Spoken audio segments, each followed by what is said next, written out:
Magnéto Rolliste présente...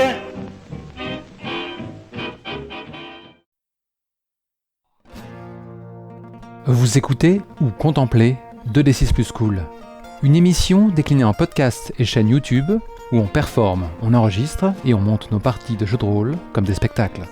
Nous sommes le 6 juillet 2020 et voici format court Star Wars A Single Moment, ou plutôt devrais-je dire A Single Moment Star Wars. Un jeu pour deux, sans meneur, par Toby Abad. On y incarne deux samouraïs sur le point de se défier dans un combat à mort, et, le temps d'une succession de flashbacks, on découvre ce qui les a amenés à cet instant précis. Nous ne sommes pas les premiers à avoir eu l'idée lumineuse de décliner cela avec des sabres laser. Le jeu s'y prête tout particulièrement. La VF que nous utilisons a été traduite par le prolifique Gulix pour le sulfureux 500 nuances de geek. Vous allez dire qu'on fait une fixette sur cet univers, et vous aurez raison. Cependant, je suis au regret de vous annoncer que le bon, la brute et le truand ne sera pas reconduit. En fait, nous allons poursuivre l'aventure en petit comité, loin de tout micro. Décision du groupe. Navré, mais la galaxie continue à vivre. Ainsi, Jiceno et Vols vont en découdre. Il était temps. Ce duel devait sortir en un seul épisode, tout au plus. Mais le rythme et le feeling de la partie, ainsi que les conditions d'enregistrement, font qu'il est parfaitement adapté au format court. Bon visionnage ou bonne écoute. Si à l'émission ton soutien tu veux montrer, s'abonner, partager, liker, commenter, tu dois.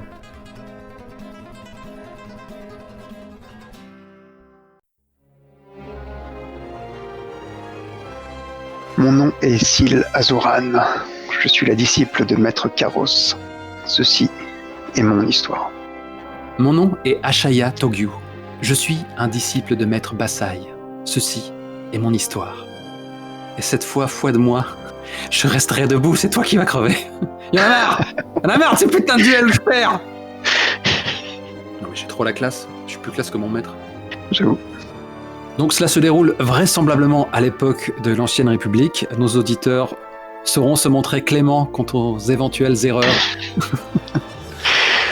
que nous commettrons. Bah, à ce moment-là, t'as la musique qui démarre, tu vois.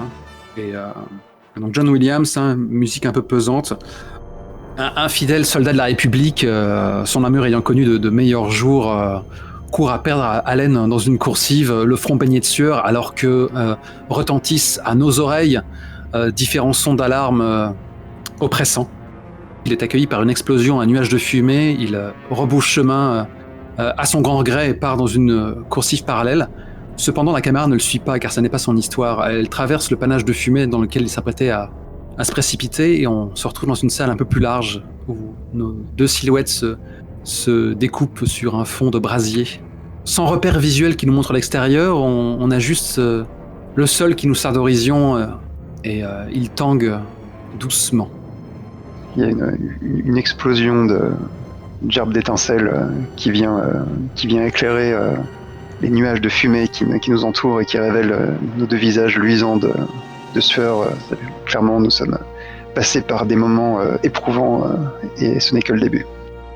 Nos sabres laser sont allumés, n'est-ce pas? Quelle est la couleur du tien? Le mien est d'un violet des plus ambivalents. Frimeur. Le mien est d'un bleu ô combien convenu. Je ne sais pas encore si nous méritons leurs teintes. Nous verrons. Ça reste à voir. Donc on a juste ces plans rapprochés sur nos visages charismatiques. À quoi ressemble-t-on? Car après tout, le public n'a pas la couleur, et peut-être que le public n'aura plus jamais la couleur. Oh Syl Azoran est une chagrienne, une alien humanoïde, dont le premier attribut le plus visible est ses grandes cornes pointées vers le ciel, et ses deuxièmes cornes au bout d'une espèce d'excroissance de chair qui lui tombe sur le torse. Sa peau est le bleu des océans de sa planète natale, et ses yeux sont blancs, et pourtant il y a des éclats gris qui forment une pupille et qui sont injectés d'une colère sans nom. Comment es-tu vêtu? Je suis vêtu d'une simple toge qui n'est pas celle des Jedi, mais qui pourrait y ressembler. Ok. La Zabrak que j'incarne a une peau écarlate. Elle est quand même parée de quelques bijoux tribaux. Elle a une coiffe qui recouvre tout semblant de chevelure et qui s'écoule jusqu'à sa taille comme une cape. Et de cette coiffe, on distingue des cornes caractéristiques de son espèce. Ses yeux rubis brillent de la même détermination. La toge qu'elle porte est moins sobre que celle de son adversaire. On peut distinguer pas mal de liserés colorés. En d'autres circonstances, on aurait pu s'imaginer qu'elle s'apprêtait à participer à une festivité ou organiser un rituel, qui sait. Alors qu'un nouveau soubresaut ébranle la carlingue du croiseur, c'est peut-être comme la détonation du début des hostilités, et on se jette l'un sur l'autre, je pense. Exactement. Alors que nous sentons l'appareil sombrer vers un destin funeste. J'ignore combien de temps il nous a fallu pour arriver à cet instant unique, qui est aussi le nom du jeu francisé. Je pense que nous nous connaissons depuis l'enfance. Je pense que cette relation, avec tout le bien et le mal qu'elle comporte, nous suit depuis longtemps. Il nous faut choisir une carte de vertu. Je pense qu'on peut virer la politesse. Ça ne le dit pas. Oui. Loyauté est forcément inspirant, de mon côté en tout cas. Évidemment. Bienveillance m'intrigue puisque ça me tente, mais je ne sais pas pour l'instant comment le mettre en scène. Moi, je vais me fier à ton instinct puisque tu as eu un petit peu plus de temps que moi pour réfléchir à ce duel. Donc, si ta préférence va vers loyauté, optons pour la loyauté. Allez, racontons une histoire de loyauté. Les autres vertus qui sont là, on va virer la politesse parce que franchement, je trouve ça trop faible. Je suis d'accord. On va garder les autres. Je les isole. Est-ce que tu penses que ça mériterait qu'on renomme une des vertus Détachement, quoi. Tu vois, le côté...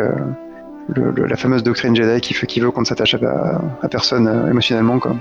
Ok, bah écoute, détachement. On va mettre celle-là. Donc là, il faut commencer à réfléchir à la première scène, c'est ça? Ouais, là, il y a la marche à suivre. Ça marche.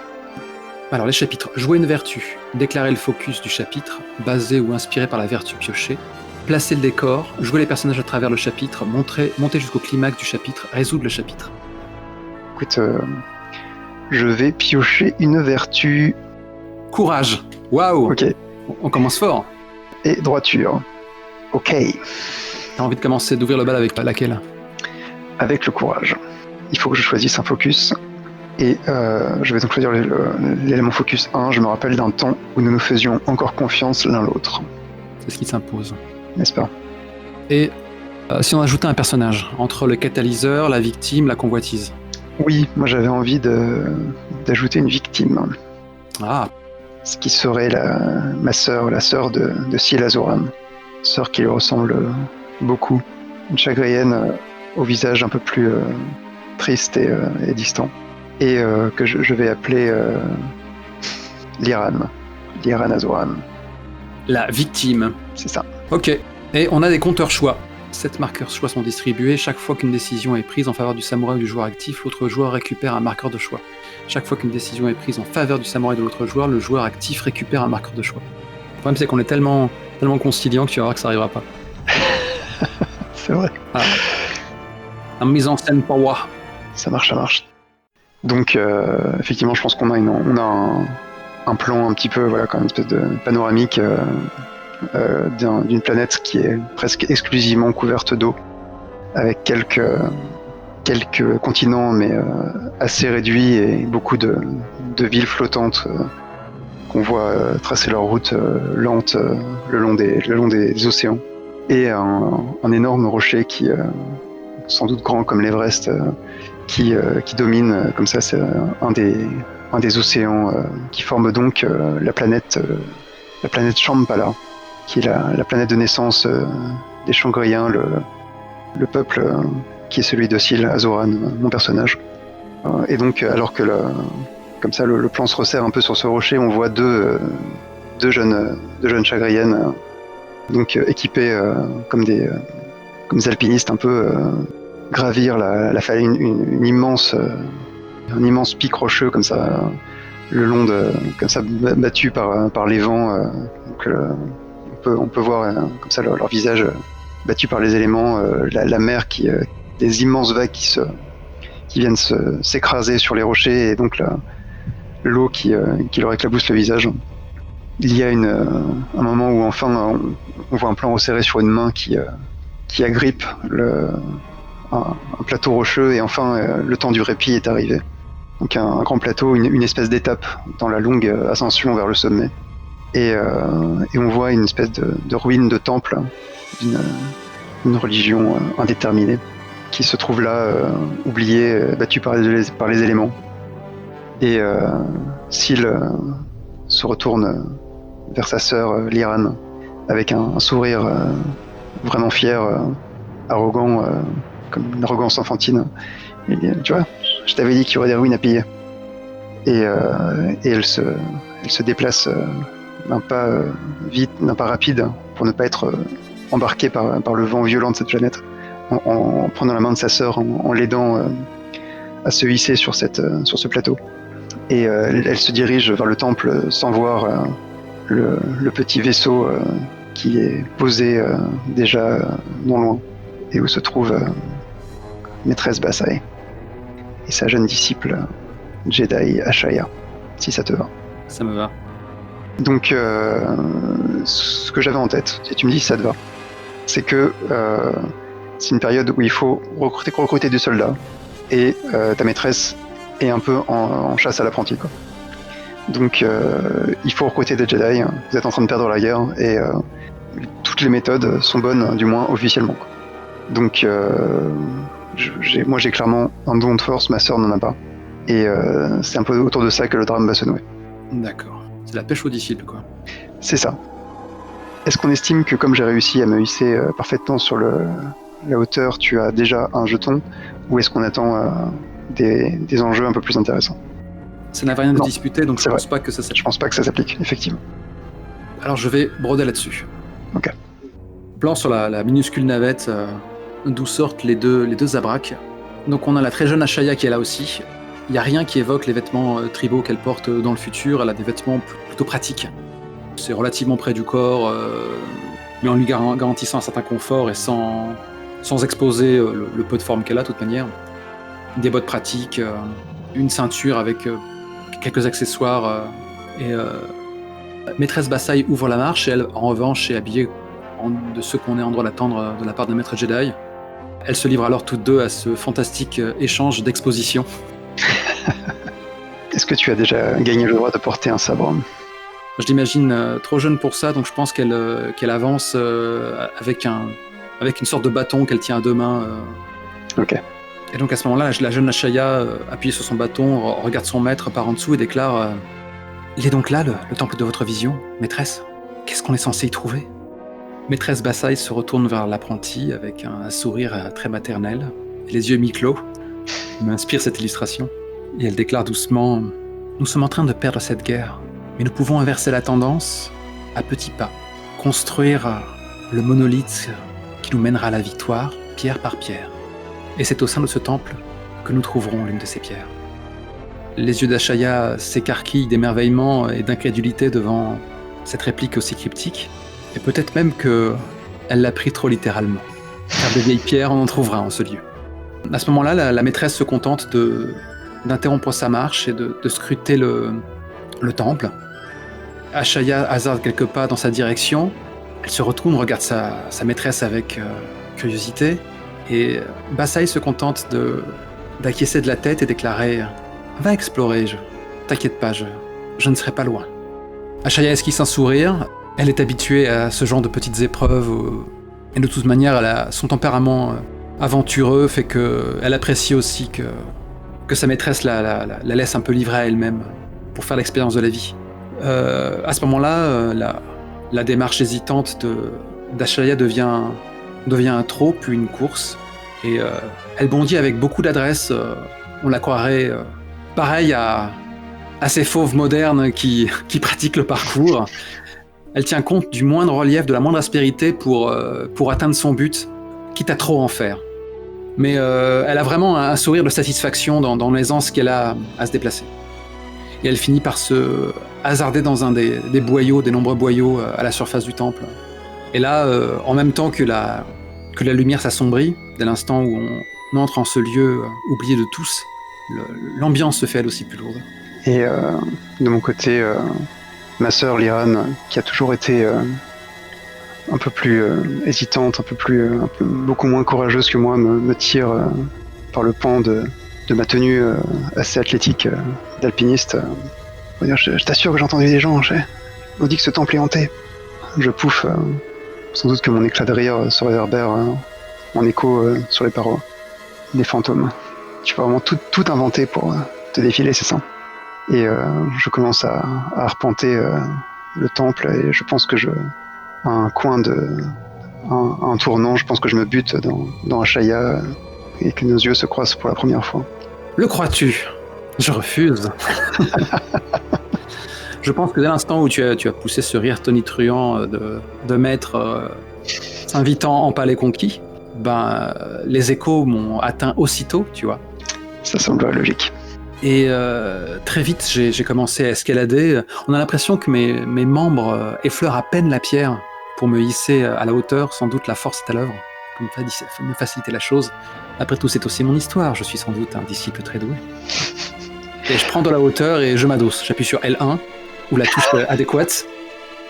Et donc je m'adosse derrière un muret. J'ai le visage qui est plongé dans l'ombre. Il y a juste la légère luisance de mes yeux rubis qui devinent ma présence. J'ai mon bâton qui est braqué contre mon épaule. Et je ne fais plus un son. Et naturellement, je vais hasarder un regard en direction des deux intrus.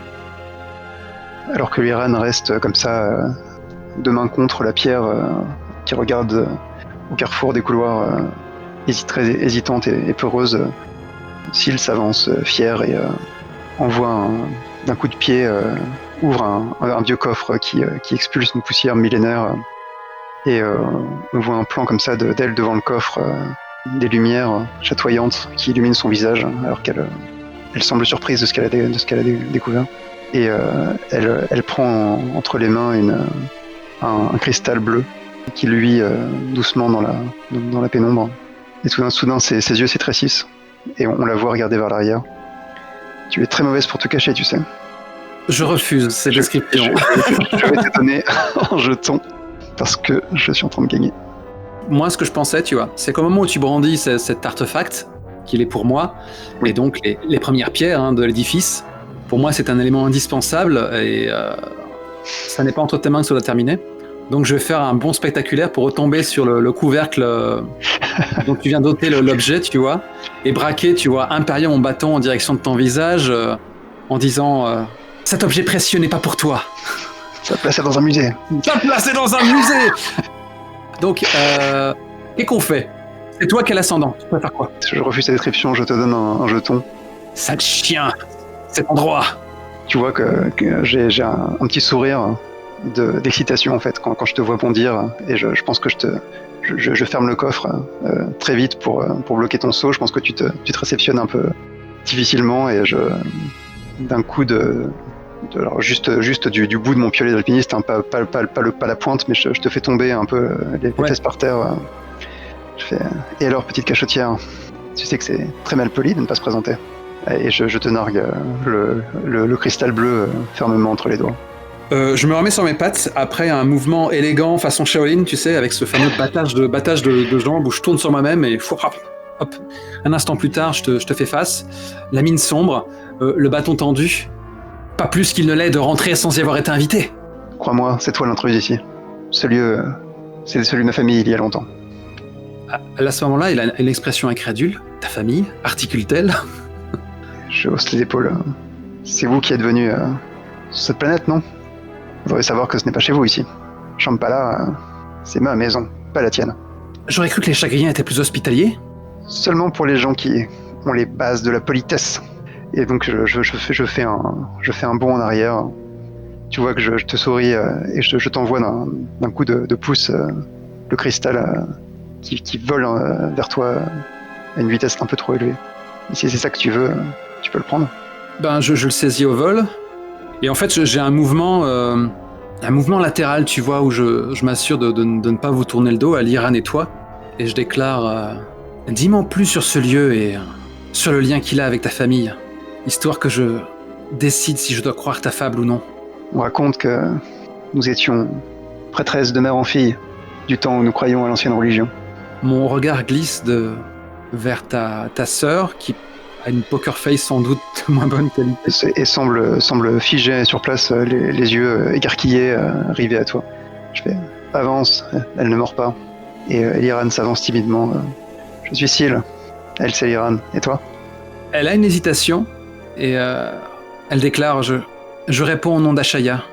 Dis-moi, Liran, elle est vraie l'histoire que me conte ton aîné ?» Liran s'avance. Oui, du moins c'est ce que disent les livres. Vous êtes une Jedi, n'est-ce pas ? Elle hoche la tête. Elle est incapable de masquer un large sourire de fierté. Ah, la fierté. Une telle candeur ne peut mentir. Veuillez m'excuser. Et à ce moment-là, en fait, elle fait un mouvement élégant et vif de son bâton qu'elle cale sous son pied, en tenant d'une main. Elle a toujours la sphère. Un holocron, sans doute, hein. Il faut en placer, il paraît.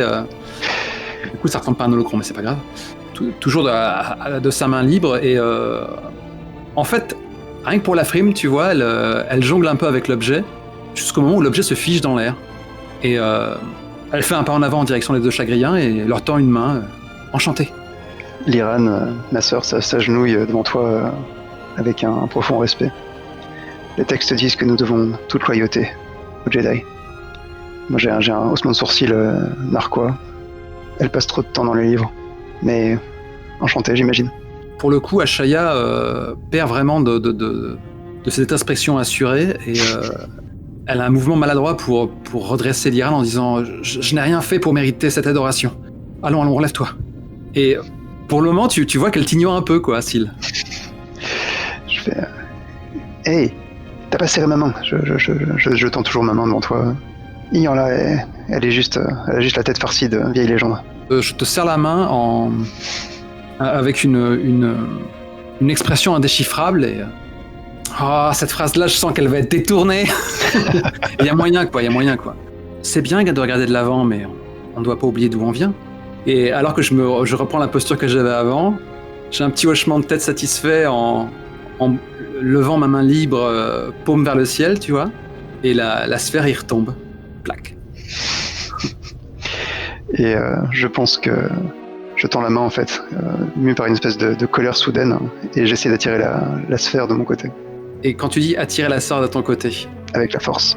Visiblement, tu t'étais déjà livré à ce petit jeu-là. Oui, c'est clairement... Et en fait, je pense qu'à ce moment-là, on a cette scène emblématique où la sphère m'échappe des mains. Je suis vraiment abasourdi quand je vois ça. Elle se dirige vers toi à vive allure. Et mon réflexe, c'est de tendre cette main valide et de figer donc la sphère à mi-chemin. Et on a tous les deux cette scène miroir, quoi. On a tous les deux la main brandie, la sphère qui flotte et Liran qui assiste peut-être pour la première fois à cette démonstration de tes capacités. Syl. Oui, et Syl est en fait presque... elle a une espèce de surprise en fait parce qu'elle était tellement habituée à être cette espèce de personnes spéciales, des personnes uniques qui arrivent à faire ces choses étranges avec son esprit. Et de voir que non seulement tu peux aussi, mais en plus tu es beaucoup plus doué. L'entraînement a clairement déjà laissé sa marque. Et je pense que tu vas réussir à l'attirer à toi sans difficulté si tu le souhaites. Ça me va, il était temps que je te file un choix parce que mine de rien, on cause. Et je fais, comment t'as fait ça ? J'ai eu un maître. Alors qu'elle balance cette réplique avec ce regard intense, je suggère que le sol se mette à trembler. Et tout le temple lui-même. Oui. Parce qu'après tout, c'est la vertu du courage. Et il faut qu'on s'affole un peu. Exactement. Et donc, le sol commence à trembler, effectivement. Et donc, Syl secoue la tête et, je pense, commence à tirer sa sœur en arrière. T'aurais jamais dû venir ici, Jedi. Et elle tire sa sœur en arrière et commence à essayer de l'entraîner vers la sortie. Clairement les yeux complètement ahuris par ce qu'elle vient de comprendre en fait sur la nature de ton pouvoir. Je pense que Syl rouvre le coffre, plonge la main et fait je refuse d'être venu ici pour rien et commence à fourrer des cristaux dans un sac sans aucun respect pour la prudence. C'est ta vie et celle de sa sœur que tu risques en restant ici. Et en disant ça, tu vois un rocher qui tombe dans ma direction. Et à ce moment-là, je braque ma main dans la direction pour stopper le rocher. Oh, c'est beaucoup trop gros. En plein vol, mais j'en chie, quoi. Je mets aussitôt un genou à terre comme s'il pesait sur mes épaules, quoi. Oui. Bon sang, écarte-toi de là! Et je pense que je regarde le rocher et je mets une dernière poignée presque par défi, quoi. Au diable, ton avidité! Espèce de peureuse. Et donc je mets cette dernière poignée, donc je m'écarte. Alors que effectivement, un peu à cause de moi, du coup, des rochers commencent à te tomber sur le bras et te blessent un peu l'épaule, quoi. Ah ouais, ça me va. Donc ça marche mieux pour moi. Ok. Je vais te donner un jeton. Du coup, j'ai mon sang qui perle et qui commence à souiller mes vêtements. Et je suis sonné, quoi. Et je pense que, du coup, Liran se jette à mon chevet. Ouais. Nous devons venir, on ira... Et je la fais causer, du coup. Oui, vas-y. Nous devons venir en aide au Jedi. C'est par notre faute s'il est comme ça. Et j'ai un espèce de... Je fais, mais viens, bon sang. Je la tire, je pense que peut-être que je déchire une partie de son vêtement qui est un peu plus ample que le mien. Mais on ne peut pas le laisser là. Et je déclare cela alors que je fais glisser un token choix de ton côté. Ok.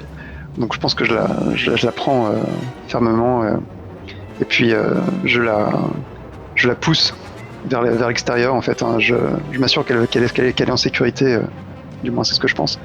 Et je reviens avec un haussement de sourcils, avec un haussement avec les yeux, je lève les yeux au ciel, parce que clairement elle est ma conscience et bon, oui, maintenant qu'elle est en sécurité, je peux m'occuper de toi, quoi. Et donc je reviens vers toi et je fais bon, t'as besoin d'aide, il paraît. Puissante Jedi.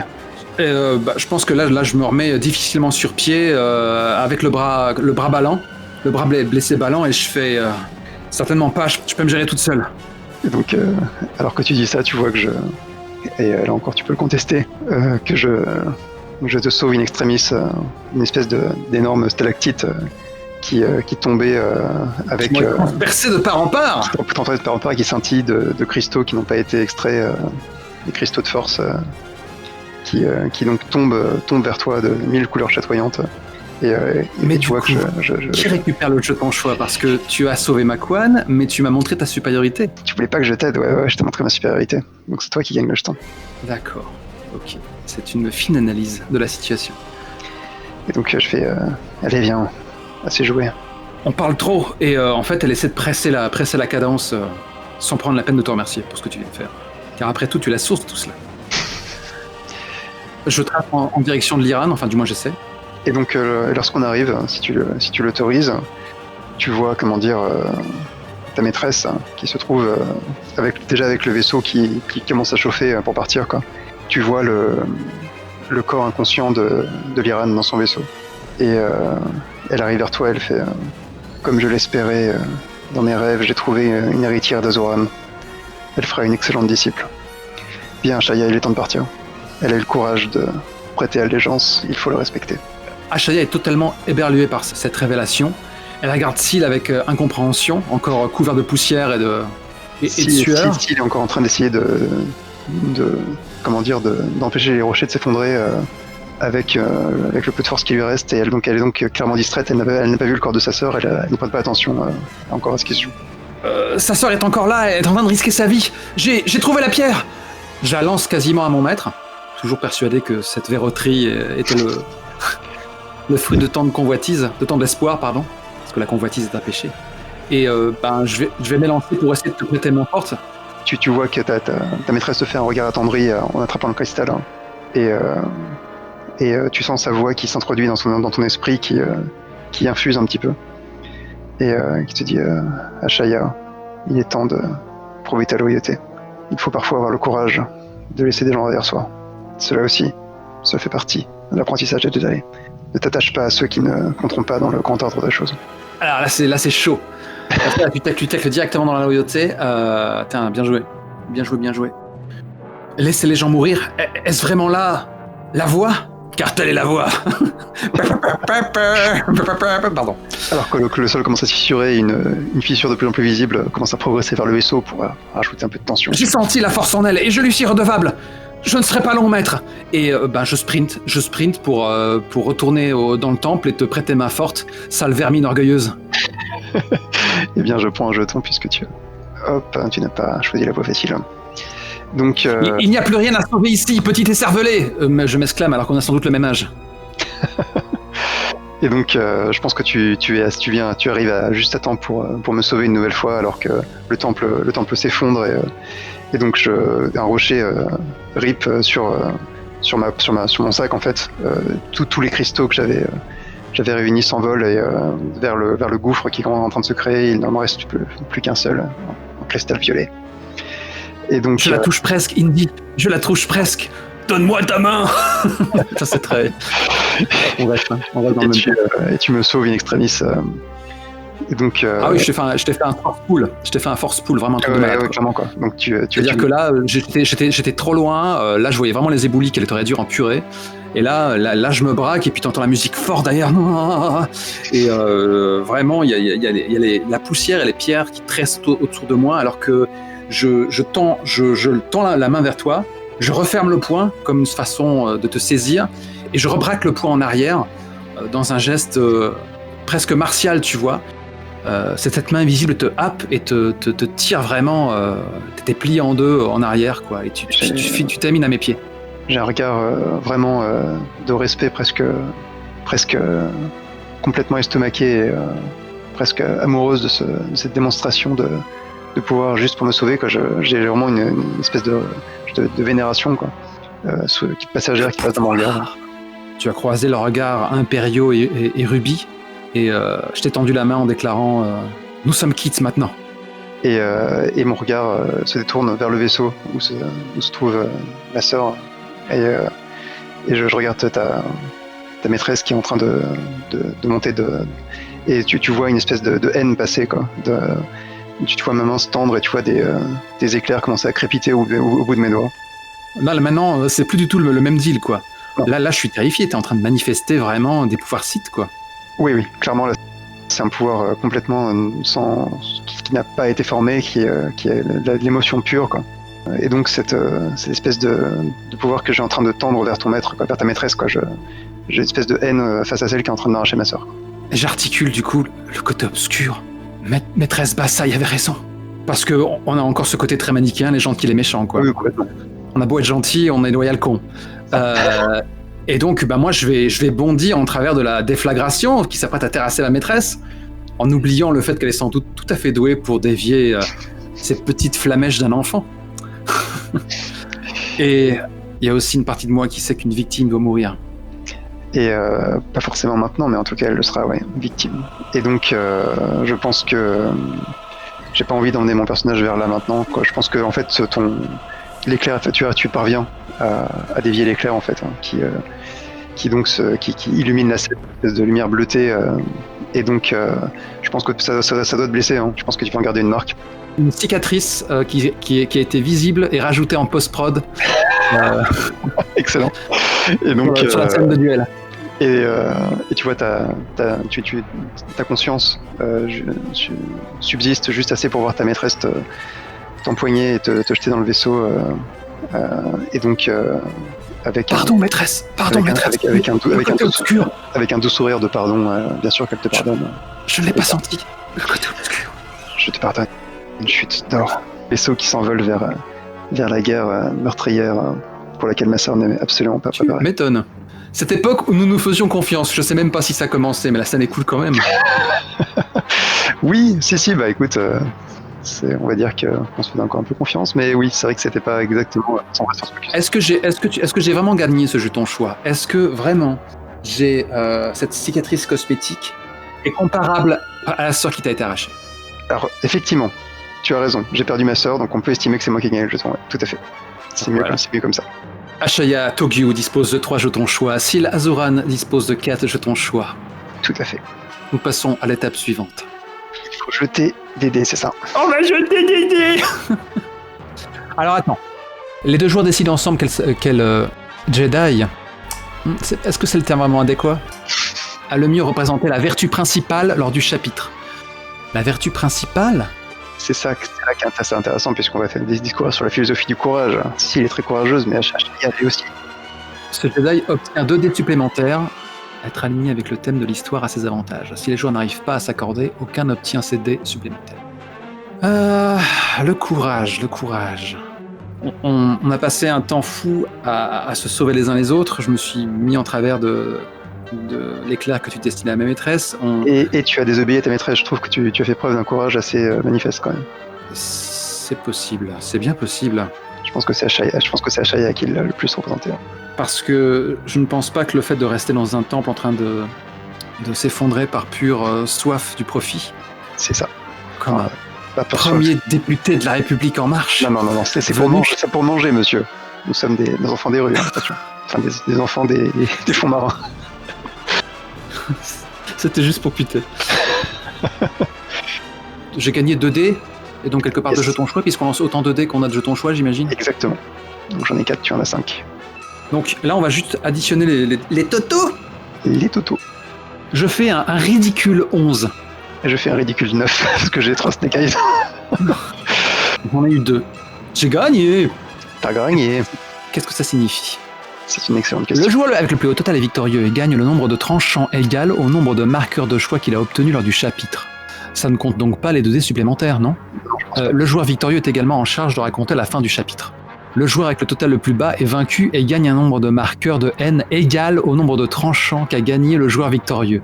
Plus 1 par dé qu'il a lancé qui indiquait un score de 4 ou plus. La haine s'intensifie quand une partie de soi-même sans qu'on y était presque. La haine déjà... Je gagne 3 tranchants, tu gagnes 4 haines. Ça roule. Ça roule, man. Déjà, on peut finir un peu le chapitre correctement, et puis...